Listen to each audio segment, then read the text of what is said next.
for us to have to act?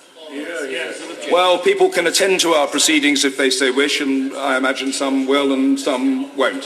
Point of order, Gregory Barker. Mr. Speaker, given the very sensitive nature of this discussion, and have you taken advice as to whether or not you, sir, should actually be in the chair?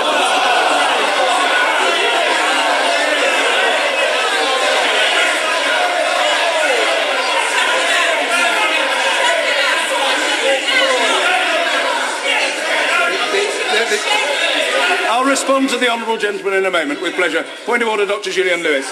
Further to that point of order, can I just say that my right honourable friend has just excelled himself in the atmosphere that we generated in this House in precisely the way in which the Leader of the House has excelled himself in the atmosphere of the country. The short answer, I'm very happy to respond to the honourable gentleman, the member for Bexhill and Battle, is that I have not found it necessary to seek advice on this matter. It is commonplace for the Speaker to be in the Speaker's chair.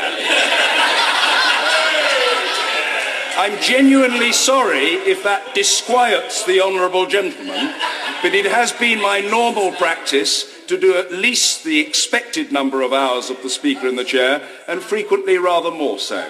I've not generally found that that's met with disapproval in the House. Mr. Charles Walker. Mr. Speaker, thank you for calling me to speak in this debate this afternoon. Mr. Speaker, I'm not ashamed to say I admire you.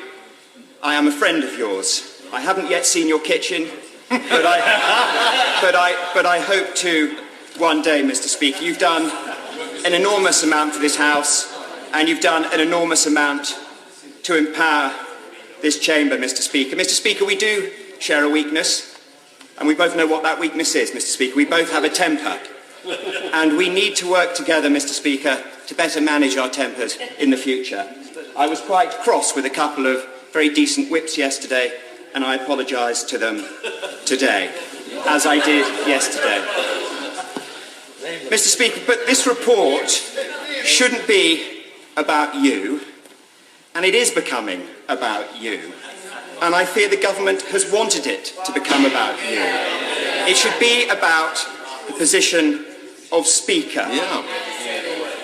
Mr. Speaker, on the 6th of February 2013, my committee decided to bring forward this report. We were going to recommend a motion that the status quo be retained. This was an amendable motion, so those colleagues who disagreed could have amended that motion and a vote could have taken place. On the 7th of February, I wrote a letter to the then Leader of the House, the Right Honourable Member for South Cambridgeshire, notifying him of this matter and also asking that our debates be taken in prime time so the whole House could come to an informed decision. At about that time, circumstances meant that the government felt unable to bring forward the report, and we agreed with the government's view on this matter. On the 28th of January, we met with the Leader of the House and had further discussions about various reports, including the election of the Speaker. I did send a letter on the 3rd of February confirming the committee's view, firm view, unanimous view, and the committee is made up of all sorts of people from all sorts of parties, that any vote should take place in prime time so that the House could come to an informed decision. I do say to the government that this is not, I think, how they expected today to play out. The government was hoping that the party would be kept here under a three-line whip for a party meeting and others would have gone home. This does not reflect well on the government. But can I just say this? How you treat people in this place is important. This week, I went to the Leader of the House's leaving drinks. I spent 20 minutes saying goodbye to his special advisor yesterday.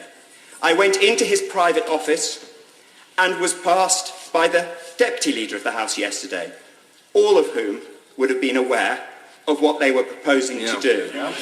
I also had a number of friendly chats with our Chief Whip yesterday.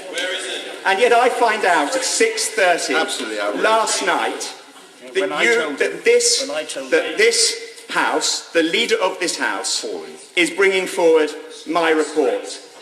Mr. Speaker, I have been played as a fool. And when I go home tonight, I will look in the mirror and see an honourable fool looking back at me. And I would much rather be an honourable fool, Mr. Speaker, in this and any other matter, than a clever man.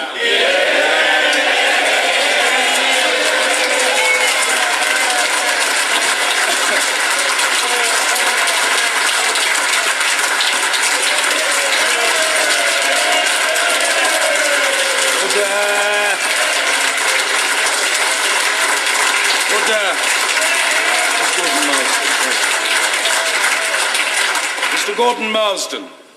Thank you, Mr. Speaker. We talk a lot